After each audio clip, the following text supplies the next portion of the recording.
Fatih.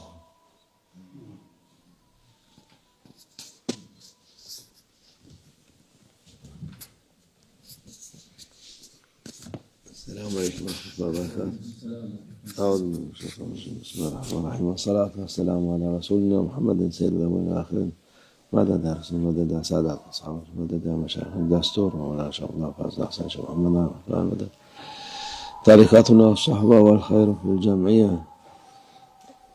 Allah her şeye hamd senalar olsun. We are thankful to Allah Almighty for everything. Bize bu güzel günleri gösterir. He Almighty Allah lets us experience these beautiful days. Her yüzen yevme cedid, rızkun cedid derdi Shaykh Nazim Hazretleri. And Mawlana Shaykh Nazim always used to say, Yawmun Jadid, Rizqun Jadid. Her nefes aldığımız için şükredeceğiz. We are thankful for every day, for every breath we take. Allah Azze ve Celle'nin yolunda olduğumuz için And we are thankful for every moment Allah Almighty enabled us to follow His way. şükredeceğiz. And that is what we are thankful for. Bundan daha büyük bir nimet yok. There could be no greater blessing or favor than following the way of Allah Almighty. İnsanlar farkında değil. However, people are unaware of this gift. Nimet, Allah'ın verdiği nimetlerin farkında değil. People generally are unaware of the favors of Allah Almighty. Lüzumsuz şeylere üzülürler. And people sadden themselves because of useless things. Yaramaz şeylere kahrolurlar. People worry about things that have no importance. Her şey Allah Azze ve Celle'nin verdiği nimetler, hepsi Allah Azze ve Celle'nin nimetleridir. All favors we experience are favors given to us by Allah Almighty. Onun için bu iman varsa her şeyden üstündür. And the greatest favor of all is faith. If you have iman, if you have faith, then you have received the blessing and the favor that is superior to anything else.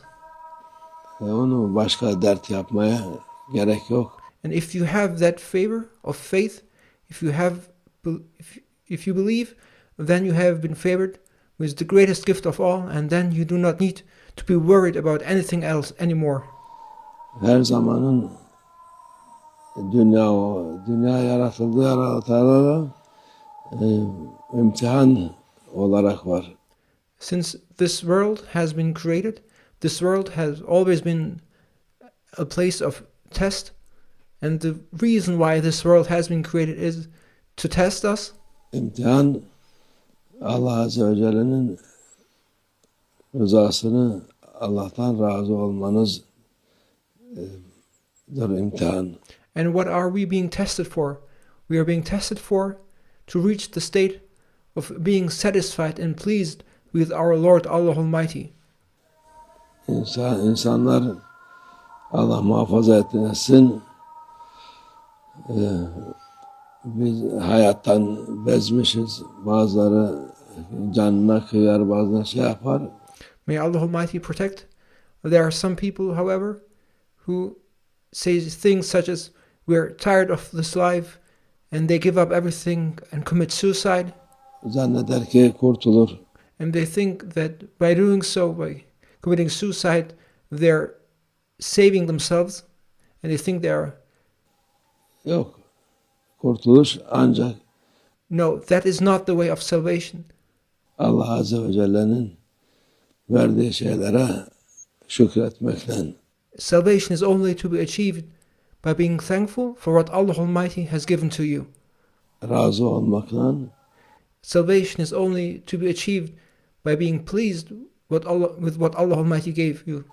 Allah verdiği şeylere razı olursan Allah da senden razı olur. If you are satisfied with what Allah Almighty gave to you, then Allah Almighty will be pleased with you. Ama yok. Razı olmazsan o vakit sıkıntı gene sanadır. However, if you are not satisfied with what Allah Almighty gave to you, then you will be in a state of distress, Gene eziyet sanadır. and you will be in a state of suffering, Kötülük sanadır. and you will be in a state where you will experience badness. Onun için en mühim şey Allah Azze ve Celle'nin verdiğine razı olmaktır. Therefore, the most important thing is to be satisfied and pleased with what Allah Almighty gave you. Allah o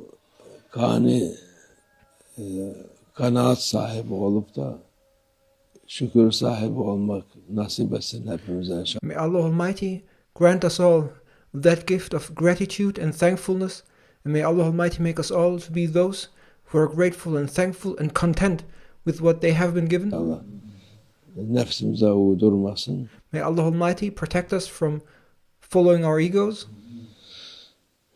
Tefekkür sağ hayrın ibad 1000 sene hayrın ibad 100 sene diyor Peygamber. Bir saat tefekkür etmek 100 sene ibadet etmekten daha hayırlıdır. Our beloved Prophet, peace and blessings be upon him, says to contemplate for 1 hour, to think things through for 1 hour is more valuable than 100 years of worship.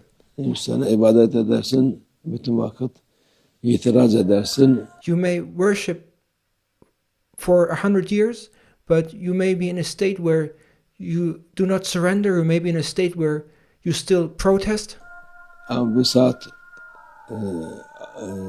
düşünüp de tefekkür edersen nedir, nasıldır bu hikmetler falan dersen, o hikmetini anlarsan o vakit bütün hayat boyunca 100 seneden daha güzel ibadete nail olmuş olursun. However, if you contemplate, if you think things through, if you look for the wisdom behind the things, and then if you understand and realize why things happen the way they happen, and if you then are satisfied and pleased, then you have reached a state where your worship will be more valuable than 100 of years.